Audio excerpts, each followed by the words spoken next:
大家好，又到小白姐姐講故事嘅時間啦！喺故事開始之前，提提大家記得訂閱我哋嘅頻道啊！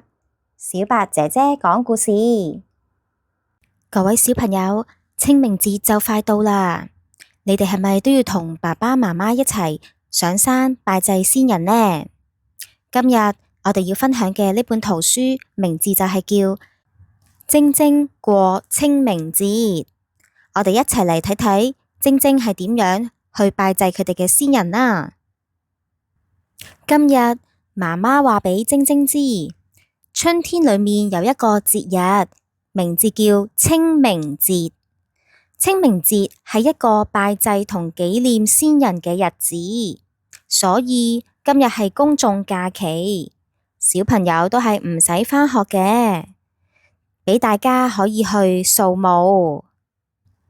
媽媽同晶晶講：我哋帶啲鮮花去掃墓啊！爸爸、媽媽同晶晶嚟到花店，晶晶見到好多好靚嘅花，有紅色嘅玫瑰花、黃色嘅菊花同埋白色嘅百合花，仲有一啲綠色嘅葉啊！媽媽買咗一束黃色嘅花。祖父、祖母、爸爸同埋媽媽，仲有晶晶一齊嚟到先人嘅墳場。晶晶見到有好多人都拎住鮮花嚟拜祭先人，佢哋嚟到曾祖父同曾祖母嘅墓前，放好咗鮮花，然後一齊喺墓前好恭敬地鞠咗個躬啊！爸爸話俾晶晶知，你嘅曾祖父就即係我嘅祖父，就係我爸爸嘅爸爸啦。曾祖母就係我嘅祖母，就係我爸爸嘅媽媽。返到屋企，爸爸打開相簿，話俾晶晶知，喺我好細嘅時候，你嘅曾祖父同曾祖母都好錫我㗎。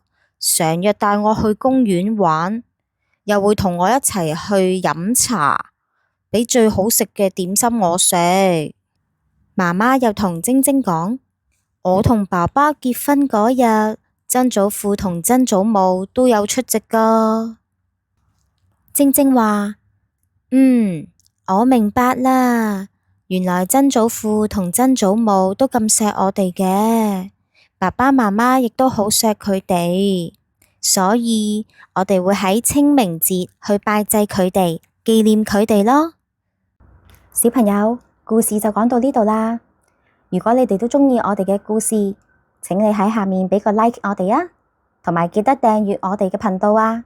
小白姐姐講故事，我哋下一次再見啦，拜拜。